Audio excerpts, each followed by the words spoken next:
So we got some news from Bloomberg on Robinhood's plans for its own IPO. Today I thought I'd share that news, but also look at how successful their first IPO access with FIGS stocks was, and to answer some questions that came up on the last video I had. Plus, we had a little poll and just to see who actually got shares, so I'll give you some of the results from that. But first, welcome back. I've been so super busy as of late that I had to step away from the channel last week, but one of the things I did was a little home renovation project that I had heard about, and I tried it, and while it has nothing to do with investing, it has a lot to do with saving a lot of money. So I'm thinking about making a video on that and give you a chance to see maybe a little different side of me and see what I'm good at and maybe what I'm not so good at. But anyways, enough about me. Let's talk about Robinhood. Now, before we talk about Robinhood's first foray into offering IPOs with FIGS, let's talk about some reporting from Bloomberg on a Robinhood IPO that we've been expecting. And we know it's coming because, as we've talked about before on the channel, they filed confidentially in March. Of course, this is from reporting of people who don't want to be identified, so keep that in mind. This is far from official, but after some initial expectations that Robinhood's IPO could come in June, according to Bloomberg in their article, it looks like Robinhood is planning to hold its IPO in July, sometime after the 4th. And they want to do it because they want to get people all back from the holiday and ready to invest. So as far as valuation, and we've talked about this before, whether we talked about it on the 6 big upcoming IPOs for 2021, or when I made that case for Robinhood having an IPO this year, it looks like valuation is coming in at least $40 billion based on some of the trading in the private markets.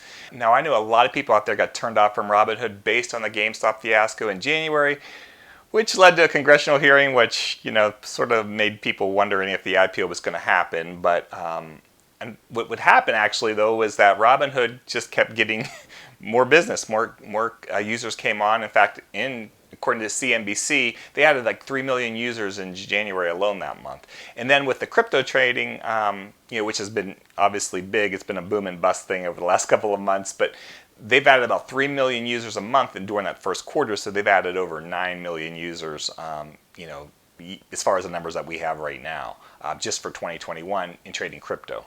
So at this point, there's a lot of unofficial numbers and reporting out there, so I really can't wait to see the public filing. When I get that, I'll definitely dig through it and I'll share the details with you. So if you haven't subscribed to the channel yet, you might want to do that so you don't miss that information. Now, moving on, the second thing I wanted to talk about was Robinhood's IPO access. And I had planned to actually talk about this last week after they had their first offering with FIGS, but as I said, I got busy. So I'm going to add it to this video. But the intriguing part to me with this is that the product or the service really is intriguing to me because of one of the most common questions I get ever since I started covering IPOs on the channel was how to get IPO shares. Now today, I want to talk about how successful that the retail investors were with Robinhood's first IPO offering was, and also to answer some of those questions that I've gotten based on that last video I put out. So to get everybody up to speed, if you're new here, in late March, Robinhood announced that they were looking at offering IPOs to their own customers, regardless of account balance, which is a big thing because as I've shared, many of the comments and live streams and whatnot, a lot of times there are ways for retail investors to get into IPOs, but you usually have to have a lot of money. You have to have a lot of money in your account. And when I say like a lot of money, I mean a lot of money. And so really the everyday retail investor didn't really have a chance. And nothing is more frustrating when you see institutional investors get the prices of shares at one price and the next day the stock's trading double, but you were shut out on that. But before they announced this, which I believe I did a video on that day, and it was the same day SoFi had announced that they were going to offer IPO shares to their customers, there had already been reports that Robinhood was going to bring in or allow its own users and customers to participate in their own IPO. So we already knew this was likely to happen, but again, in March when they made the announcement that they were going to offer IPOs beyond just their own company, it was a big deal. And then on May 20th, they announced that they would officially call this IPO Access. Now, what was interesting was on that same day, FIGS, who's a healthcare clothing company, ready to go public, they had put out an amended filing that they anticipated up to 1% of the shares of their Class A common stock offered would be offered to retail investors through Robinhood through its online brokerage platform. Now, what that meant was that FIGS was Robinhood's first IPO offering And when I say that, I don't know if that really makes sense because it's really saying initial public offering. But regardless, so anyways, I put out a video on it and got some comments from many of you who were in on the IPO or at least tried to get in on it. And so it's a quick refresher. FIGS stock was priced at $22 for the IPO. So that was the IPO price. It closed the first day up over 30%. So this was what everybody wanted. You had that access to that initial pop. However, as I was reading the comments, there's a lot of people that thought that they had shares and then they didn't. And so I got a lot of comments in that previous video of frustration from orders being canceled. Now, while Robinhood makes it clear that there's no guarantees of getting allotments, that you'll get all of what you requested, it definitely seemed like there was a lot of negativity after the trading started, and a lot of people were shut out on the IPOs. And Robinhood will obviously never be able to offer every IPO out there, and it's probably going to be even harder to get shares once you're talking about companies there's a lot of interest in. Think last year Snowflake. Everybody and their mother wanted in on that IPO price. The odds you probably would have gotten it were probably low. But of course, when you think you are able to participate and then of course you don't, even if you're understanding it's random, and maybe you didn't understand it's random, but now of course Robinhood has had their share of issues, but this really wasn't one of them, because whether it's Robinhood or any other place you can get IPO shares, there's never guarantees of getting allotments. But the problem is here, it seemed like the majority of the comments were negative. And that, of course, is going to be just another thing that leaves a bad taste in people's mouths. So anyways, what I was wondering was how many people got shares, that you requested an allotment and that you got some.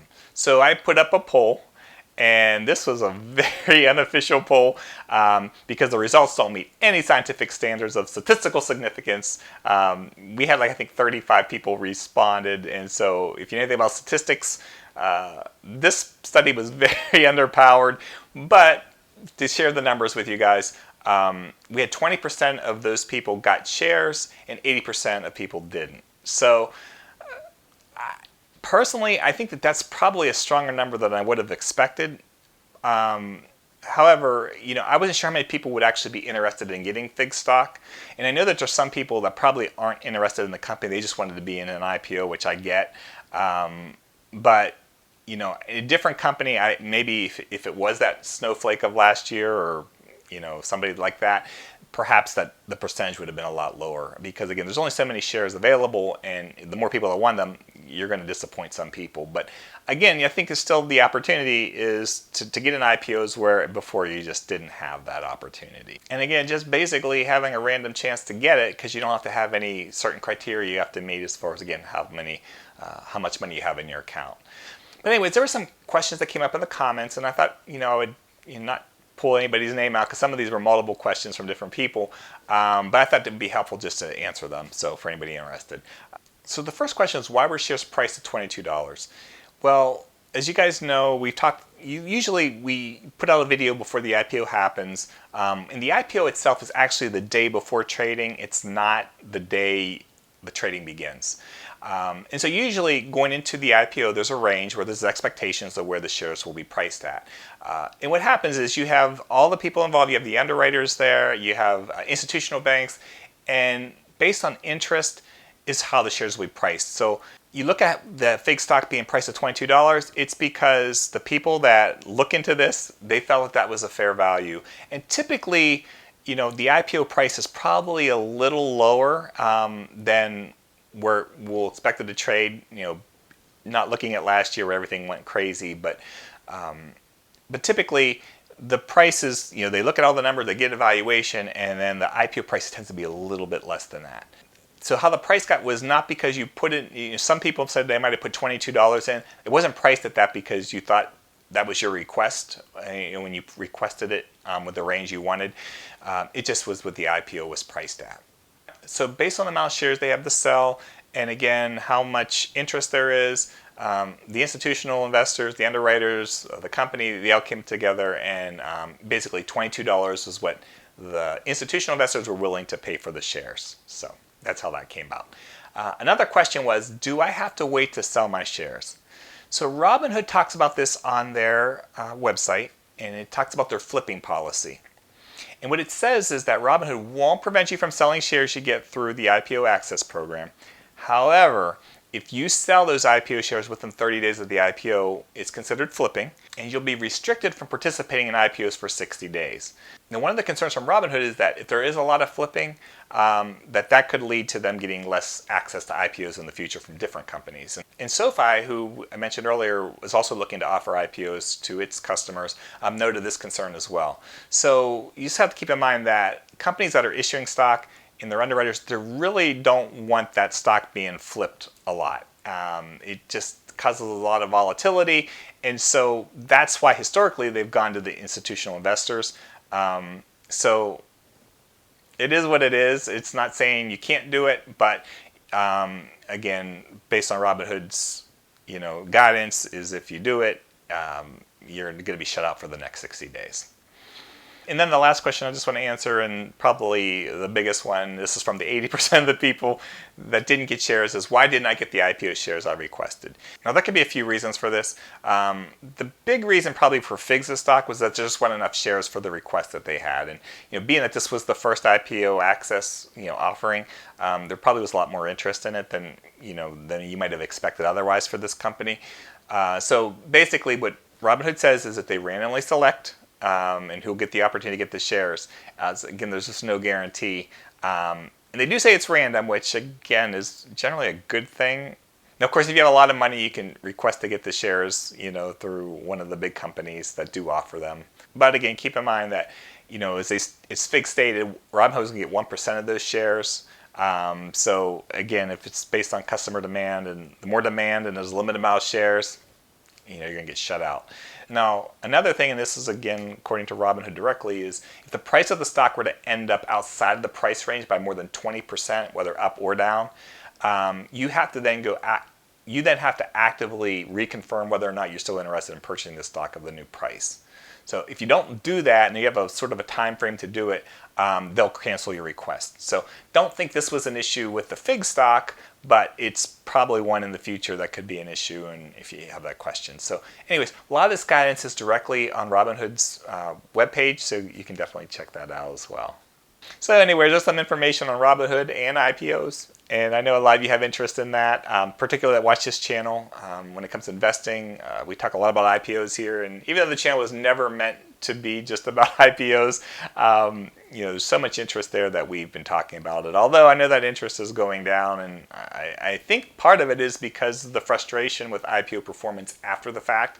So the ability to be able to get IPO shares at IPO prices, where people can do a little bit better, I think is good.